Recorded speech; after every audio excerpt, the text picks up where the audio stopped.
Welcome to the Church of Christ podcast, where we explore the intersection of faith and daily living. Today, we are diving into a topic that impacts everyone: how we dress as Christians. Clothing is more than just fabric, it's a form of expression, and for believers, it can be a reflection of our faith. I'm excited to have Adagbon Michael with us today to unpack what the Bible says about dressing. So whether you are struggling with these questions or just curious about how faith and fashion intersect, stay tuned for a deep and thoughtful conversation.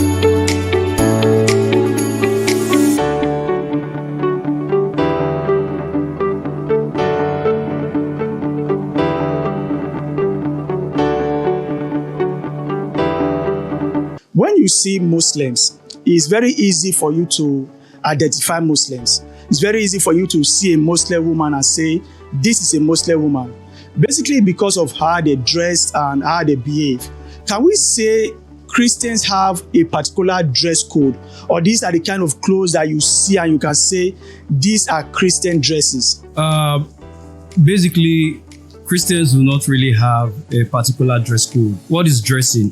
Dressing is the act of putting on clothes, and it's usually a means of expressing our individuality. Okay. And these clothes can equally be referred to as apparel, garments, attire, as the case may be. Wearing of clothes varies from cultures or society, and that is why it has a link to culture, to society, and to belief. In our society today, in Nigeria to be precise, we wear clothes based on the existing societal cultural fashion or design, and our context is based on modesty and decency. So if, for example, a Christian who is in America need to put on clothes, the clothes that Christian will wear will be what is obtainable to the fashion in America. Even in Asia, in United Arab Emirates or in Japan, a Christian who is there as well will equally put on a cloth or an attire that is suitable to the environment, the culture. Yeah, I love that we have been able to establish that, and we'll talk more on culture and the influence of culture on dressing later. I want to know about modesty, because I guess that is what the Bible really emphasizes on: modesty. But modesty is a bit broad. How can we define something? How can you say this cloth is modest? What is a modest dressing? A modest dress, in a simple, just as you say, is elaborate. But I can give a definition that can cover every facet. Modesty, in a general terms, is a not tight fitting material or dress, a non-provocative print or signal, and what? Transvestism. What I mean transvestism mean a cross-dresser. That's why I said, looking at it holistically, what modesty is or what decency is wearing a cloth that is not tight or that is not transparent, that does not reveal the inner part of the body and does not have provocative signal or print. Okay, can we say that modesty is the same for men and women? Because sometimes you see some clothes that a man will put on and is accepted by the society, even though that this cloth is very tight. And if you look at your definition, you say basically an immodest cloth is a cloth that is very tight, or an immodest clothes are clothes that are very tight, clothes that are provocative, clothes that are revealing, and clothes that give this sexual appeal. Does this definition apply to both the man and the woman? Certainly it does. If you look at some commentaries, writers in the book of Deuteronomy, when they wrote about Deuteronomy chapter 22 verses 5, when the scripture talks about a woman not wearing that pertains to a man, nor a man wearing that pertains to a woman, for this is disgusting even in the sight of the Lord. Some commentaries wrote about the origin, in their own opinion, that one of the reasons God gave that command to Israel is because of the paganism that was existing by other nations, serving sexual gods, where both sex exchange clothes to appease the gods. which they serve in that paganism era. So therefore, God gave that instruction. I'm talking about in terms of commentary, but clothes cuts across both male and female, and both male and female who are Christians are expected to be well dressed. In fact, in 1 Corinthians chapter 14 verses 40, the scripture says, "Let everything be done decently and in order." Likewise, the Bible tells us in the book of Galatians chapter 5 verses 19, it said, "The works of the flesh are manifest: adultery, uncleanness, and lasciviousness." What is lasciviousness? That's the opposite of modesty. When you are not covered enough, when you dress sexually offensive, it becomes lasciviousness, and that covers both male and female. Okay, but we know that what's the part of a man that is sexually attractive is different from the part of a woman that is sexually attractive. You understand? And sometimes when men wear clothes, these clothes, as I said, might be a bit tight, right? A man can put on shorts, and that short is accepted. But when a woman puts on the same short, that short is not accepted, because the part of a woman that is sexually attractive is way different from the part of a man that is sexually attractive. But since we have been able to establish what modesty is, and I think if we are being honest with ourselves, anyone that is watching, we know that this thing is modest and this thing is not modest. Before we talk about cross-dressers, because you mentioned cross-dresser, a man dressing as a woman dressing as a man, I want us to talk a bit about appropriate versus inappropriate dressing, because there are some clothes that may not be immodest. There are some clothes that are good and not sexually appealing or stuff like that, but they might not be appropriate for the particular occasion. You understand? If I put on a short sneaker and I'm in my compound, I'm just chilling in my building, that cloth is not bad. It's not like it's immodest. But I cannot wear that short sneaker or that short cloth to church, because at that moment the occasion does not fit the dressing. So how do we tell Christians, or what are the dress code, a little bit of hints to Christians that we can say, okay, when leaving your house, at least don't put on this kind of clothes. When going to church, these are the kind of clothes that you should wear. We, just as I said before, that we cannot just say Christians have dress code. But what we do know is that Christians should dress decently in every situation and circumstances. In every situation and circumstances. This is it. If, for example, I'm going to church, I know it is ideal for me to put on a shirt that covers my hand, my legs, just as maybe a trouser and a shirt. And my shirt should not be revealing. Even as a man, we know the sexual appealing part of the body. So my clothes should cover me properly.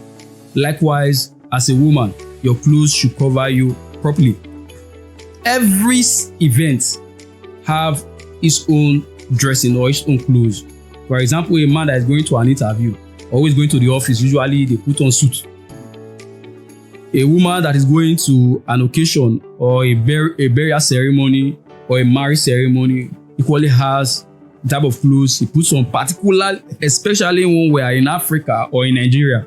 Though it may vary, such attire may vary when you compare such event to other parts of the world. So just as I said, now depends on the fashion, the clothes that is obtainable, design that is existing in the culture of that particular society. So every society, every culture has their design dress for each occasion. Though the society evolves, there may be imitations, there may be advancement, there may be changes, designs are redesigns. So people adjust. But whatever it is, it should be clothes that are decent, that is commendable, that is appealing even to the public. Just like when Adam heard the voice of God in Genesis chapter 3, verses 9-10, he hid himself because he was naked. Initially, he did not have that knowledge. But when he sinned, he had the knowledge that showing himself naked to the public is sinful or was shameful. Therefore, he needed to hide himself. So therefore, when we dress, we should know those that showing ourselves naked to the public or exposing our sexual parts or wearing things that are transparent to the public is equally shameful even as a believer. Okay, you talked about culture, and as I said, we'll really talk more on culture. But I want to look at this aspect of modesty and look at the universal modesty. If you say culture determine the kind of clothes that you wear, and you said culture evolve, the kind of clothes that we are putting on now, these were not the kind of clothes that was worn in the 1800, in the 1700. But are Christians supposed to flow with the fashion? Are we supposed to flow with the fashion, or are we supposed to have like a mindset of our own that even when we are moving with the fashion that we are moving with have to be within this line of modesty? The fashion we are to move with will be in line of modesty. You do not personally choose the type of cloth you wish to wear. You wear those clothes because that is what is obtainable in the society or in your environment as at that time. If you invite a fashionist to design a clothes for you, he's going to bring designs of what is trending now as at today. But what you are to sew or the designer is to give to you will be that design that will speak well of you as a Christian. And what does that mean? Well, we've talked about modesty, is that what he's to give to you will not be that will reveal your sexual part, that will be provocative. For example, you see a top or a design wearing humming for sex. Those kind of inscription. It is not modest because you are a believer. So these are things you consider. So if you see somebody who is a man and he says, I want to put on a woman's clothes, it is not modest. It is shameful even to the society. So that is what we need to guard against. So even when the cloth is covering, and I picked something that you said just now, even when the cloth is covering, even when it's modest, you still need to take note of some inscription in the cloth, the kind of description that you have there. You cannot put on a cloth and the cloth is saying, I want sex. So you still have to be careful of those things that is written on the shirt. But before we talk about the society, I want us to look at the idea of men putting on women's clothes. And we know that the society frown against it. Society frown against it, and we'll really dive deep into this. But I want to answer the part of content creators. There are content creators that wear women clothes, not that they are cross-dresser, they just wear it for that particular play. Is that something that is acceptable for a Christian to engage in? It is not acceptable. That is why a Christian should be an example, even in words and in deeds. There is no circumstances, or under no circumstances, should a Christian intentionally or unintentionally put on a cloth or a dress for female or designed for female. Just as we see in Deuteronomy chapter 22 verses 5, where it was clear that a man should not put on that belongs to a woman. Although there are so many analysis or so many explanations to that verse, and that scriptures has created many debates, interpretations and counter-interpretations. However, for me, Christianity is one and God is one. Christianity is one and God is one. In order to be better balanced and positioned and avoid conflict, it is always ideal for us to analyze these issues with an open mind, without sentiment, so as to cover the interest of every continent, every group who are Christians in the mind of God. Okay. Not to cut you short, I don't know how far we can take the idea of male content creators not wearing female clothes, because some might argue and say they are just acting. And if a Christian is an actor, what are the things that we are digressing a bit because of what you just said? What are the things that a Christian cannot do? What if you are acting and your role determined that you put on a woman's clothes for that particular role? Are you saying a Christian cannot do something like that? It may be hard to say, but the truth still remains. It is not ideal. Not that it's wrong, but it's not ideal. It's not ideal. It is shameful.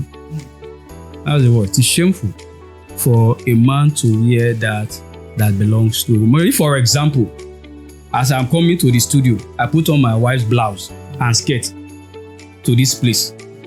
How will people assess me? Or you see a man in the church wearing his wife's attire, and he says he's just come there to act, and after that he's changed to his own attire. What would we say? So it wouldn't tell well. So that is why we try to know the position or the mind of God on certain issues, clothing or dressing inclusive, so as to know our parts. And when we are giving roles, and when we are choosing careers or areas to engage in, we try to ensure that what we do are things that pleases God. That is the difference between a Christian and a non-Christian. A Christian thinks God first before me. God first before the people. So therefore, if your shoot, if your act is against or does not tally with God's directive, you have to withdraw from it because it's not pleasing to God, regardless of the explanation. Not to dwell too much on this aspect, because I know a lot of persons that are watching might argue that if you're acting a movie, then those that are watching the movie knows that this is for acting, this is for play. It's not like you are doing it real. I know there are some roles that a Christian might not want to accept, because as a Christian, it's not all role that you are going to accept. There are some actors that don't accept kissing roles, maybe because they are married. But now I want us to look at women and trouser because of that Deuteronomy passage that you mentioned, which have always been an issue for a very long time. But I want us to start with the church first before we talk about the society. We have some congregations that accept, trousers. Women can wear trousers to the church, while for other congregations they don't accept it. And let me just say this, that what is a sin is a sin. It doesn't matter if you're in Nigeria, you're in Canada, you're in US. So if trouser is wrong in Nigeria, it will be wrong in US. So let's answer the question first. Is it right? Is it a sin? Let's start with the sin. Is it a sin for a woman to put on trouser? That is number one. Secondly, is it right in terms of the society? The first question was based on biblical standard. The second question is based on societal standard. And when we talk about societal standard, we can only speak for our country. And even in the country, we can only speak for the state that we are in. And even in your state, you can only speak for your village. So how would you respond to this? I said initially that if we are to address issue of dressing, we have to be plain and open-minded. Sometimes it may be hard to see the truth, especially when there's a different opinion from what stands for the truth. Now, the issue of trouser has been a lingering deliberation for years, and as of today, that idea is gradually fading away. That idea is gradually fading away. A man should not put on that pertains to a woman. I think the major subject matter, the basic, is cross-dressing. Cross-dressing. That is the basic. What is trouser? Trouser, it can actually be seen as pants or slacks. Before now, in Edo State, that I know, years ago, maybe in the 80s or in the 70s, 80s, women don't wear trousers, anything that covers the legs, like a separation of the legs. Yeah. It was seen as a man's clothes. But as time evolves, our people begin to travel to other parts of the world. And when they start returning, some ladies started wearing trousers. And people had a negative perceptions about them. And you see those who wear trousers those days as people who are wide, who are very open to the public, who are not godly. And so people say this is not a decent clothes or dress for a woman. That was our conception. Because it was not our design, nor our clothes. But you cannot see in the scriptures, even the New Testament, where the Bible emphasizes the type of dress you are to dress. What the Bible emphasized was modesty. So trouser was a design in other parts of the world that was accepted, where they wear trousers on a daily basis, even in their activities. And even when you go to Scotland, they have their own type of dress. That's true. That is what they wear. And so, you cannot say trouser is a sin. Before now, women don't use wear this tight as inner wears. Then, I think what we used to have is something like underwears. That is like his skirt, something like that. But as of today, you hardly see that underwear again. That skirts like underwears. Things have changed. But what you now see is the small tights which they wear or are called the inner wear, as the case may be. So things have evolved. However, the concept of trouser, we hold it tight because it was not our thing. It's more like a cultural thing. It was not our thing. We never saw it as part of clothes for women. Sorry. And even though women wear trousers, their design is quite different from a man's trouser. The trouser designed for a female is quite different from the trouser designed for a man.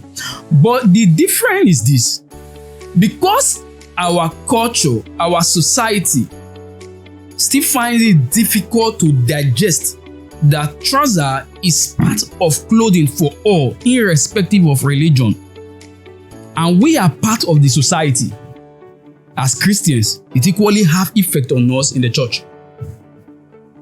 Because we are part of the society. And our culture is yet to fully embrace as part of our clothes. So it affects our ideology even in the church. And that is why when people wear trousers and walk into a religious gathering, people look at them separately. They draw this attention. Why are these people putting on these clothes here? If you say, we should not be hypocritical. Some women don't wear trousers to church, but they are Christians and they wear trousers to office. To office, yes. They don't wear trousers to church. They are Christians. You see them, they wear trousers to even visit their fellow Christians at home. And so uniform, in all this military uniform, they are. And some are career women or who wear uniforms, yes, that are designed in trousers. Although they have options to either wear trousers or not. Or skirt. But however, it is part of designs that if a society accepts, it becomes prevalent in the society. It does not in any way contradict God's commandment, I think. Okay, so thank you very much for that explanation, because that debate has been going on for years, and even in NYC, you have a lot of girls that say they will not wear trousers, they want skirts, but the program or the institution say it must be trousers. And I love that we have been able to establish that what the Bible teaches about is modesty. Make sure you are covered, and you are covered not just in the church but outside the church. And deep down, each of us know what it means to actually wear a modest dress. So whenever you are going out of your house, but anywhere that you are, because they said a Christian anywhere is a Christian everywhere. And just like you have said, culture also determines the way we dress and the way we act. But even when we are following with the trend, we have to make sure that these trends are still aligned with the scriptures. So in about a minute or two, what do you have to say to Christians in terms of how they should go about their lives? Since you said culture determine your kind of dressing and all of that, so in about 1 minute, so what would you tell them before we end the program? The clothes we wear tells us stories about our culture and heritage. And clothes and cultures are intertwined. They are inseparable. And every clothes any society wears are things that is acceptable and prevalent. And Christians are part of that society. And most oftentimes dress in accordance to such dress. However, Christians should endeavor or ensure that what they wear is modest and identify them as Christians. That's it. Thank you very much for accepting our invitation. Today we have been learning about dressing, and I want to believe you guys have learned a lot. If you have any Bible questions that you want us to discuss, please leave it in the comment section. Don't forget to like and subscribe to this channel. We'll see you in our next video. Thank you very much for coming. Thank you.